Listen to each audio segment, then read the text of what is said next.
What's good, YouTube? It's Marco! Be back with another video, man. Thank you, Jesus, for allowing us to be here another day. And today, we got a hockey psychology video. This video just dropped. No lie, I just made a reaction to United States versus Sweden. I don't know why I was about to say Switzerland just because I read the I was about to watch Canada versus Finland versus Switzerland, but I saw this video drop. You know, I had to check it out. You know, my boy Hockey Psychology gonna go in depth with it, man. So let's not waste no time. Hit that like button, hit the subscribe button, turn those post notifications on. Let's get into this video, man. Saw one of the most exhilarating rounds of Olympic hockey. We had last-minute comebacks and overtime magic all over the place, and it has set the stage for a pair of big-time hockey games going into Friday. So let's break down exactly how this all happened by diving into the storylines and tactics of each game of the quarterfinals. First off, we start with Slovakia versus Germany. Germany came into this game after beating France in the qualifier, so this is a back-to-back for them, while the Slovaks were... I really was surprised by this score. I was just saying that. If you had watched my last video, go check it out. I was really surprised by this score. Waiting as the surprise country that made it into the quarters with the bye. One's got a dry settle, the other's got the reincarnation of Wayne Gretzky himself and Juraj Slafkovsky. So let's see what we get. Now, early on, what jumped out to me was Germany's aggressiveness on the half wall during the Slovaks breakout. Germany did get outshot pretty badly in the first 17-5, but they were giving the Slovaks trouble with how active their D were at jumping down the wall to cut off the breakout. It works extremely well when you have strong F3 support in the middle to cut off that bump pass if it gets through. The only issue is that the Germans couldn't materialize that pressure into a great chance. The other was how Slovakia contained Draisaitl early on in this game. It's apparent that Germany wanted to get in the puck as often as possible, almost to their detriment. They had a late 2-on-1. Tiffles here has an entire freeway of space to walk in. Draisaitl is completely covered. He still passes anyway. He's probably afraid Draisaitl will have him deported if he doesn't feed him. Slovaks... Deported? Yo, what? By the way, Hockey Psychology, something's wrong with your background right here. It's a little did a good job of just being in Draisaitl's face early on, and it's their simple approach that gives them a 1-0 lead early. They go low to high, catch the Germans' coverage, sagging that gives them a good job of just being in Draisaitl's face early on, and it's their simple approach that gives them a 1-0 lead early. They go low to high, catch the Germans' coverage, sag into the slot. Point man has enough time to have dinner and a movie all alone up there with all that space. Good. I was just like, look at that. Whoa! About 75% of my viewers aren't subscribed. So if you aren't subscribed, hit that subscribe button for me. Turn those post notifications on. It really helps the channel out and helps the channel grow. Now, back to the video. Look at that space right there. Oh my God. What? That don't even make no sense, bro. How? Like, what? Look at this. Traffic in front, and it's 1-0 just like that, thanks to a Pavel Regenda tip. Now, the reason why I mentioned the Germans' aggressiveness on the wall is because Slovakia went to the drawing board in the intermission and said, you reach, I teach. They take full advantage to pop off for 3 goals in the second, and on all 3, it's some variation of Slovakia using a soft chip by the initial pressure of Germany's D. You see it here on the first goal. They got a winger slashing above the F3 support. That turns into a goal. The second goal, the German D tries to stand up on the blue line, but Slovakia's winger makes a great heads-up play to dish and catches that same D flat-footed. That ends up being a B-way goal. Thanks for coming out. Germany calls a timeout to say, let's wake the hell up here and start thinking the game. That doesn't work because this is the next play. The Slovaks know Germans D are stepping up hard to a fault, and look at this gap. There's no F3 support. You got 2 Slovaks coming in at full speed. The German D says, screw it, I'm hanging in there. A little chip play burns him. 2-on-1 goal. Slovaks have a 4-1 lead by the end of the second, and that was way too big of a deficit for Germany to come back from. Slovakia scores another 2, including the empty netter, and they move on after a 6-2 dub and a pretty impressive performance. They played a really well-structured game. Slafkovsky only got an assist, but I've loved the Slovaks game so far in this tourney, especially Dalibor Dvorsky. He's been a standout so Something on my desk. I'm sorry. Something on my desk. I was like, what the fuck was that? So far in this tourney for them. As for Germany, I think this is where people probably thought that they would finish anyways. Leon Draisaitl's legs. Oh, wow. I expected them to do better, though. Maybe I was just wrong. Probably would have disintegrated if they moved on. So I'm sure Oilers fans are happy that Draisaitl gets a little bit of a break. Now, quickly, before we continue, today's video is sponsored by our good friend, a Rangers fan. No, I'm just kidding. With Whoa, that's a new, hey, that's a new endorsement right there, hockey. Mr. Psychology. Okay. Saley. Then we go on to Canada versus Czechia. So these two faced off in the prelims, and it wasn't really close. Canada won 5-0, but the Czechs, they got a way of upsetting Canada, especially as of late. So buckle up. Now, tactically, we talked about this a ton on our channel and in our last couple of videos, but Canada owned Czechia in the middle of the ice in game one. So the neutral zone would be huge in coming up with a win in this one, and we see it right away with the first two goals. Goal number one, Connor McDavid is a man possessed. This is all him from start to finish. Run the slideshow, shall we? Good back pressure creates a turnover at the blue line. It's funny they said run the slideshow because I think I read a comment with somebody's like, so sad you didn't put the slideshow in. And look at the spacing between him and this Czech player for the 50-50 puck. McDavid goes at the speed of light, so he pokes it up. Pastrnak ends up getting possession, but McDavid is all over him, creates a turnover, and then he's a magician. Perfect pass to Macklin Celebrini. The kid can't stop scoring. 1-0 Canada. That being said, Canada doesn't learn the lesson of the neutral zone because Mark Stone gets it at his own blue line, wants to go cross ice, and ends up setting a perfect pizza to Racco. Y'all already know what time when I saw it. I said pizza. I just started yelling out in my head, pizza, hot and ready, baby, Little Caesars. Gudas, who made a fantastic read, stepping up on this play. On top of that, it's a mess of a line change because they're delayed. No one picks up the high man where this puck eventually goes to, and then it's tied just like that, 1-1. All right, seed is planted, ladies and gentlemen, and the doubt grows, especially on the Czechia power play. David Pastrnak, we've seen it 1,000 times in the NHL. Left flank, right-handed shot, piss missile. Has Jordan Binnington seeing ghosts 2-1, and here comes the Noives for Team Canada going into period 2, down by 1. Things then go from bad to worse. Sidney Crosby, Sid the middle-aged man, gets absolutely beaten up on this shift by Racco Gudas. Lands awkwardly on his leg. Gudas is officially public enemy number 1 in Canada as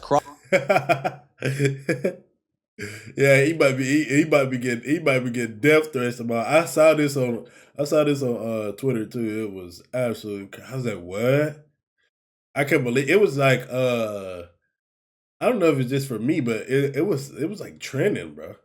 Crosby has to leave the game and did not return. So not only is Canada down by 1, but they lose their captain. At this moment, the game could have gone one of two ways, but what came after was their best push. Michael Kempney with a total beer league moment, scrum in the corner. He says, screw it, I'm cross-checking McKinnon. Get in the box, pal. You can't do that. So the nuclear power play goes onto the ice. It goes from McDavid to McKinnon. Stutter step in. He gets a big one to tie the game, makes it 2-2 going into the third. It feels pretty much like next goal wins at this point. Both teams are playing it close to the chest, but with 7 minutes left, Thomas Harley has a chance to step right in. He fires it into the shin pads of a Czech player. What a block. Back the other way comes Marty the Slim Shady Natchez. It's a 3-on-2 with Pastrnak and Palat. He sends it over to Palat, who goes low blocker, and can you believe it? The Czech bench goes absolutely berserk because they are just minutes away from pulling off one of the biggest Olympic upsets we've ever seen. But before we move on from this goal, let's just rewind for a second and count how many Czechia players are on the ice here. No.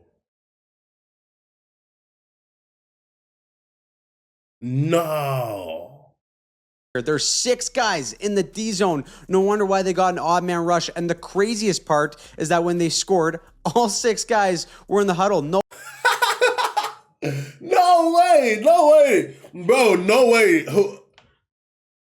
No way nobody catches this though. Like, what? Real, like, please tell me. I'm guessing that Canada's coaches or bench had to be they had to be yelling this, right? Too many people on the ice. What are we doing? What are we doing? There's too many people on the ice. They had to be. They had to be. How does the refs miss this? Really? No one noticed, not the refs, not the commentators, not Team Canada. No, everyone was just shocked that Czechia may actually pull this off. So now it is panic at the disco time for Canada. And coming into this. Dude, do you know? Now, I know Canada won this game. Do you know how insane that would have been for them to lose this game and to find out after the game that this team has 6 players on the ice? This game, many people had Nick Suzuki as the odd man out. He hasn't quite looked like himself not playing center, but he got the nod today over Sam Bennett. And after Sid went out, McKinnon got bumped up to the top line with McDavid and Celebrini, while Suzuki slotted back into the middle and top line. Oh my God. McKinnon got bumped. Y'all hearing this? Listen. Up to the top line with McDavid and Celebrini, while Suzuki Bennett. And after Sid went out, McKinnon got bumped up to the top line with McDavid and Celebrini, while Suzuki. McKinnon, McDavid, Macklin, Celebrini. I seen somebody put Mac. Woo! What a hell of a line right there, dog. It's crazy because we talked about it last game. I was like, you probably gonna see that lineup. And it sucks that Sidney Crosby ended up getting hurt, and that's kind of forced it. But wow. Ooh. I want to see how this goes. Suzuki slotted back into the middle and immediately cooked. This is the very definition of poise to make a play. Suzuki gets this puck. The rest of his line is making a change. In almost any other time, you're getting the red line here and dumping the puck in and going off for a change yourself. No, he opts to hang on. It's 1v4 here. He chips it in, goes and gets it himself, wins the puck battle to eventually funnel it to the point, and then it is just down to the fundamental kids. He goes to the net. Canada throws one on goal. Beautiful. Oh, that was beautiful. And Nick Suzuki, even watching that in steal shots, was beautiful. Himself wins the puck battle to eventually funnel it to the point, and then I literally said he should end up in front of the goal. It is just down to the fundamental kids. He goes to the net. Beautiful. Canada throws one on goal, and Nick Suzuki is today's tippy Longstockings. What a tip! A shift for the ages, ties this game back up. Unbelievable. And this almost ended in regulation too, but for the Czechs, because Natchez got a breakaway, but Jordan Binnington, when the chips are down and on the line, he comes in clutch. Yo, it's so crazy too to think like people had questions about Binnington, but this is a big goal. It's a big goal save right here, man. This is a big save. And I even thought I was like, but Binnington, bro, people are different. I swear, like, players from playing in the regular league that, they play how many every games a year, when it comes down to those Olympics though, bro, and you putting on for your country, like Young Jeezy said, I put on for my city. No. I put on for my country. This for everybody in the country. My mama, my daddy, my grandmama, granddaddy, my great-great-granddaddy, who used to do something back in the day I ain't never even know. Like, what? Man, it don't matter, bro. When the chips is on the table, count me in. I love that, man. Shout out Binnington. Gets a huge stop to force OT. The first one of this tournament where Binnington again comes up with a massive stop point blank. And then on the ice comes Macklin Celebrini and Mitch Marner. Now last year against Sweden in the Four Nations, they threw Sidney Crosby out there with Mitch Marner and they ran this little drop pass play where Crosby attacks forward to push the D back and then sends a drop pass to Marner to take advantage of that space on the entry. Last year when he did it, he ripped one home with a wrister. This year, they run again with Celebrini, this time in Sid's place. It's a similar look for Marner. He's forced to his backhand, and we get some magic. He just slimes his way through 3 checks. Don't touch me. Get off of me. He's fallen down, and he goes backhand Billy Shelf for the game winner. He does it again. Mitch Marner, Canadian heritage moment, just like we all expected. Marner scoring a big goal with a maple leaf on his chest. Team Canada moves on, and it is hard. Yo, that was wild. That was wild. That was wild. Oh my God. Oh, I'm sorry to the Leafs fan. Y'all had to hear that one. Just like we imagined, Mitch Marner's gonna go with a Leafs on his. Oh my God. Ooh, I'm sorry, y'all gotta hear it again. That was what a dig. Scoring a big goal with a maple leaf on his chest. Team Canada moves. Oh, that one was rough. I know that was rough. I know that was rough. I know that was rough. I know. On, and it is heartbreak for Czechia, who put up a hell of a performance. Obviously, the big concern is the health of Sidney Crosby, and if he'll be done for the tournament, maybe not. But a couple of hero performances from Binnington, Suzuki, and Marner keep Canada alive to move on to the semifinals. Next up is Finland versus Switzerland, and if there's any underdog that a lot of people were choosing to upset, it was the Swiss. They've looked damn good in this tournament so far, and their forecheck gives the Finns a fit late in the first. On goal number 1, Saros comes out to play the puck, and the Swiss F1 just cuts her right off there. How about this image, eh? Caught with your pants down. This is probably the worst feeling.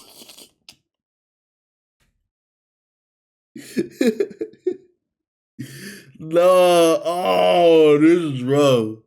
This is a rough picture as a goalie. No cap. Oh my God, bro's caught with your pants. And as a goalie with the cage wide open, 9 is beaver tapping, drooling all over himself, waiting to one time at home. He does, and the Swiss take an early lead. Not even a minute later, the pressure gets to the Finns again, and it's another goal off the forecheck to go up 2-0. All of a sudden, we got the makings here for an upset, and really for the remainder of the game, there just wasn't a ton of space for either team in the middle of the ice or off the rush. Both teams are really good at limiting a volume of great chances. The more the time winds down, the more it just played right into what the Swiss wanted to do. But with 6 minutes left in the third, here's a perfect example of how important it is to stop any east-west play in this tournament. First, Finland goes vertical. One stretch pass beats a layer of Swiss forecheckers, and they're not in bad position here either, but the gap at the blue line is a bit too soft from the Swiss. And so now, as this Finn drives the middle of the ice, the seam east-west opens up. The D can't close the gap on Luosterainen fast enough. In comes Aho, the Dario on the far side. He rips it to make it 2-1. All right. All hands on deck. Pull the tendy and watch this series of unfortunate events for the Swiss. Off the face-off, Rupe hits a stick, snaps, so he has to go to the bench to get a new one. In the meantime, Mikko Rantanen is sitting in his rocking chair on the half wall, just waiting. I don't think in this moment the Swiss realize it's basically 5-on-5 here. No one in the zone is really pressuring, but then watch Hintz come down the chute. That draws this Swiss player to step up and contest the ice, but in return, it opens up the flank. Hintz with a slick Rick feed over to Heiskanen, who is wide open. I know that pass was delicate. Look at it. Oh, just look. Oh. This is like, matter of fact, let me go back. Look at this. This is like, this right here, in American terms, is pulling up to Krispy Kreme and the hot light is on. Yeah, baby. Yeah, baby. Yeah, baby. Yeah, baby. Yeah, look at that. Oh my God, just look so. It look like this is a perfect picture of just, how do you want it? Just like this.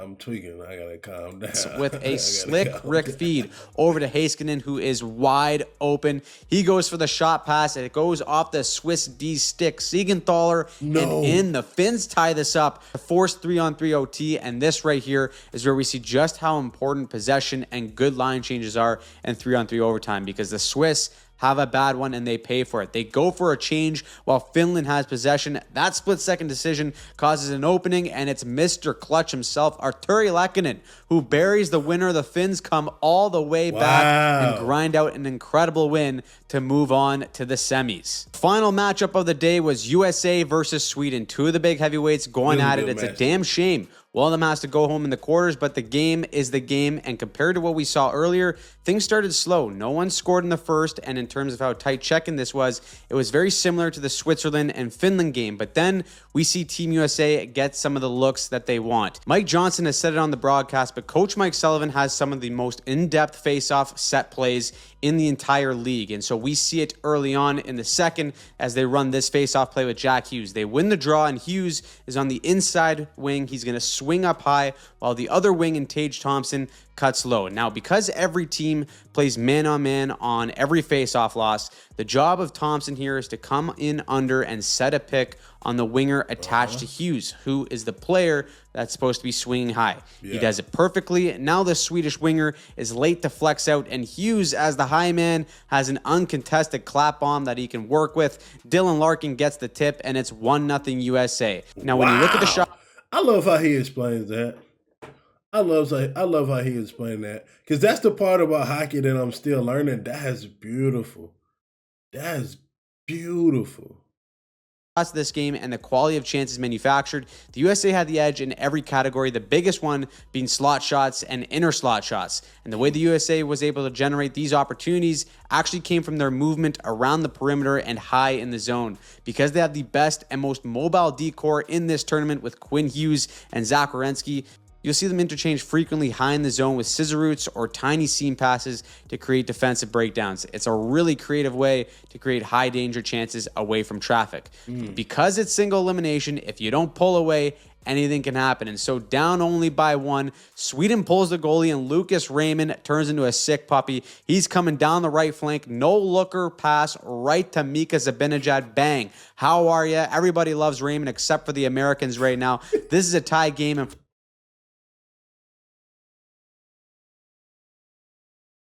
I should have known it was coming. For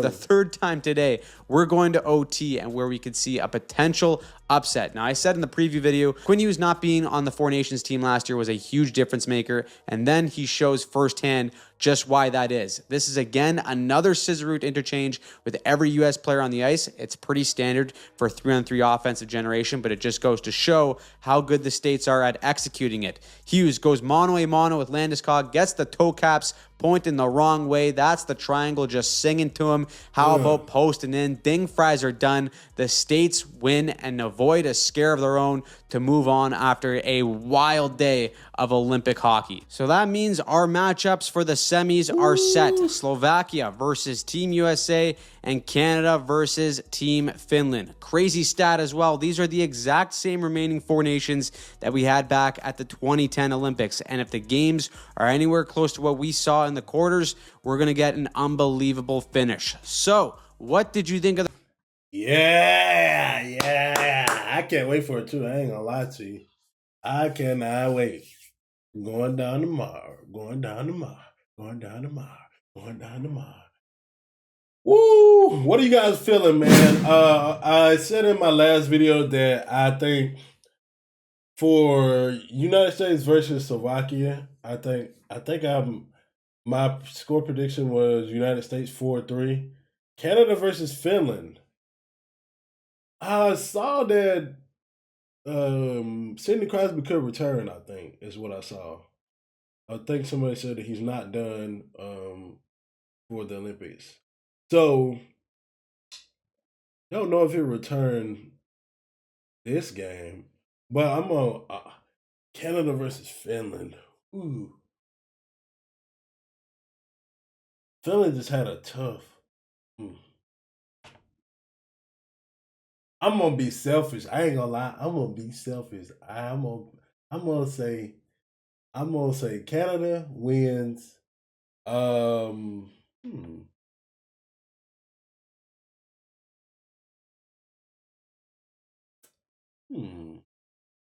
should I go with this? I'm gonna say 4-2. 4-2. Say Canada wins 4-2 against Finland. United States versus Canada gold medal game is what I think we will see.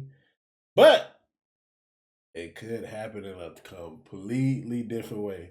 These two are definitely the favorites.